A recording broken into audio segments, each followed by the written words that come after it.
Hello viewers, जय हिंद। आप देखना स्टार्ट कर चुके हैं श्री बालाजी क्लासेस और हम इस वीडियो में देखने वाले हैं, जैसा कि आपने थंबनेल में देखा, बिहार में बीजेपी और जेडीयू के बीच में स्पीकर के पद को लेकर के इतनी खींचातानी आखिर क्यों हो रही है? क्या नीतीश सरकार को सता रहा है उनके गवर्नमेंट के जाने का डर, या बीजेपी को सता रहा है उनके विधायकों के जाने का डर? हम इस वीडियो में देखने वाले हैं। इस वीडियो में हम सबसे पहले देखेंगे कि आखिर स्पीकर क्या होता है और उसकी क्या भूमिका होती है। स्पीकर हमारे स्कूल कॉलेज में एक प्रिंसिपल की तरह होता है। जैसे एक प्रिंसिपल स्कूल कॉलेज को पूरे संचालित करता है, संभालने का काम करता है, वैसे ही स्पीकर विधानसभा में विधायकों के संचालन में काफी इंपॉर्टेंट रोल होता है। उनकी भूमिकाओं को तय करता है, सारे काम को सुचारू रूप से करवाता है। दूसरा, इस पद को हमारे संविधान के आर्टिकल 78 में पूरी तरीके से बताया गया है कि स्पीकर का चुनाव कैसे होगा, इसकी प्रक्रिया क्या होगी, इसकी भूमिका क्या होगी, सारी चीजें बताई गई हैं।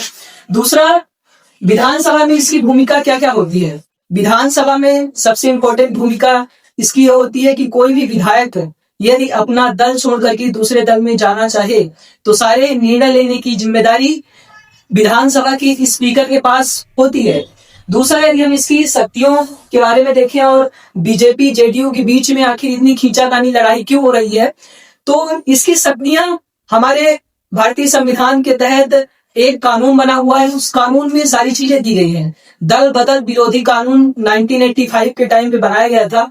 उसमें कुछ चीजें लिखी हुई है कि कोई भी यदि विधायक अपने दल को छोड़ करके दूसरे दल में जाएगा तो उसमें उस विधायक की विधायकी को रद्द करने का पूरा निर्णय का अधिकार सिर्फ और सिर्फ स्पीकर के पास होता है। और हाल ही में हमारे सुप्रीम कोर्ट ने भी बोल दिया है कि सारा डिसीजन स्पीकर ही लेगा, इसमें सुप्रीम कोर्ट की कोई भूमिका नहीं होगी।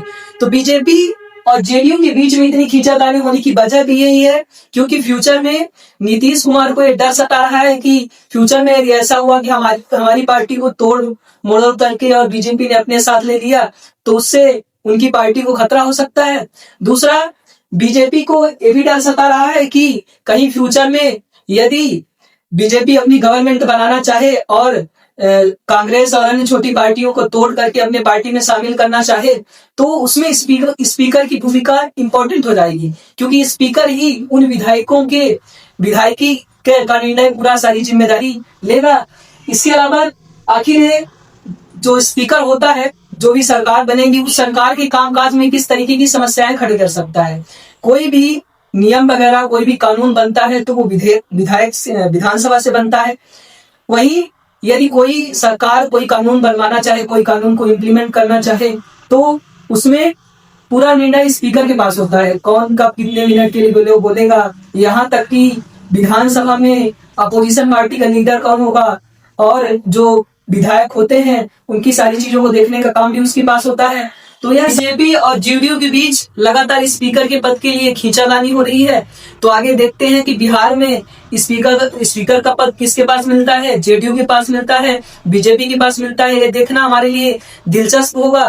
तो आज हम इस वीडियो को देख करके हमने बहुत सारी चीजें सीखी, बहुत सारी चीजें जानी। इस वीडियो को जो हमने देखा ये हमारे 9th-10th की क्लासेस पॉलिटी की सब्जेक्ट में भी है और हमारे एग्जाम का भी काफी इंपॉर्टेंट रोल है।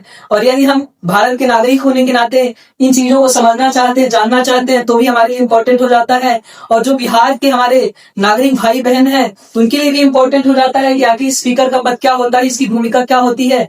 और इस वीडियो को देखने के बाद यदि आपको हमारी वीडियो काफी अच्छी लगी हो तो इस वीडियो को लाइक शेयर सब्सक्राइब करें। और यदि कोई प्रॉब्लम हो रही, कोई क्वेश्चन पूछना है तो कमेंट सेक्शन में हमसे क्वेश्चन वगैरह जरूर पूछें। तो मिलते हैं फिर ऐसी ही नेक्स्ट वीडियो में। तब तक के लिए आप सबको जय हिंद।